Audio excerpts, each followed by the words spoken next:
ఏ శుభకార్యానికైనా శుభారంభం.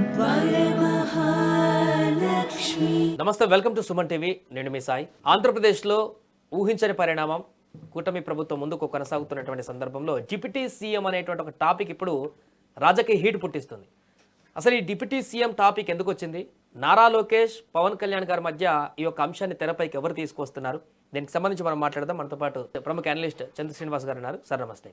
నమస్కారం. సో ఇక్కడ ఆంధ్రప్రదేశ్లో ఒక వింత వాతావరణం. ఇప్పుడు లోకేష్ వర్సెస్ పవన్ అనేటువంటి ఒక టాపిక్ని తెరపైకి తీసుకొచ్చినట్టు కనపడుతుంది. ఎవరో చేస్తున్నటువంటి కామెంట్స్ కారణంగా ఇప్పుడు పొలిటికల్ హీట్ అయితే కనిపిస్తుంది.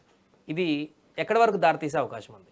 అంటే ఈ పరిణామం అది మంచి పద్ధతి కాదు, మంచిది కాదు. ఎందుకంటే అండి, డిప్యూటీ సీఎం అంటే 5 ఏళ్ళు మనకు ఉన్నాయనుకోండి, 6వ ఏళ్ళు లాంటిదని చెప్పేసి దానివల్ల ఉపయోగం లేదని చెప్పి చాలామంది అనే సమయంలో గత ప్రభుత్వంలో చూసాం. 4-5 డిప్యూటీ సీఎం ఉన్నారు. అంతకుముందు చూసాం. కొన్ని దశాబ్దాలుగా చూస్తున్నా డిప్యూటీ సీఎం అనేది పేరుకే తప్పితే ఉపయోగం లేదు.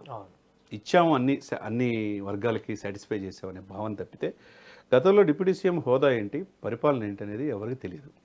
కాకపోతే పవన్ కళ్యాణ్ గారు ఆ యొక్క డిప్యూటీ సీఎం పదవికి వన్నీ తీసుకొచ్చాడు.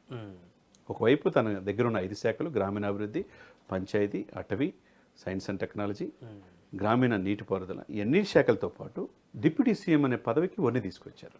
ఇప్పుడు ఆ రోజున చంద్రబాబు నాయుడు గారు ప్రతి శాఖల ప్రభుత్వ కార్యాలయాల్లో చంద్రబాబు నాయుడు గారితో పాటు పవన్ కళ్యాణ్ గారి ఫోటో ఉండాలని చెప్పారు కదా.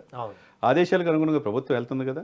నిన్నగాక మొన్న వచ్చిన అమిత్ షా గారు ఏం చెప్పారు? 3 లక్షల కోట్ల రూపాయలు ఏ ప్రభుత్వానికి, ఏ రాష్ట్రానికి లేని విధంగా అభివృద్ధి పనులు ఇచ్చాం, మనీ శాంక్షన్ చేసామన్నారు.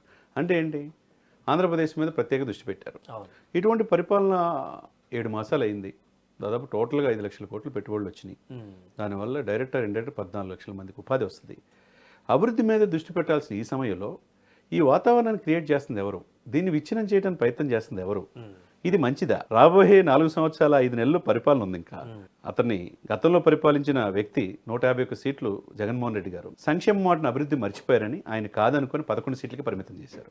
మీకు 164 సీట్లు ఇచ్చారు, 21 ఎంపీలు ఇచ్చారు. ఎందుకు ఇచ్చారు? అంతకు మించి పరిపాలన చేస్తారని. అప్పుడు త్యాగాలకు సిద్ధపడి పవన్ కళ్యాణ్ గారు అన్కండిషనల్గా సపోర్ట్ చేశారు. అది అందరికీ తెలిసిన అంశమే.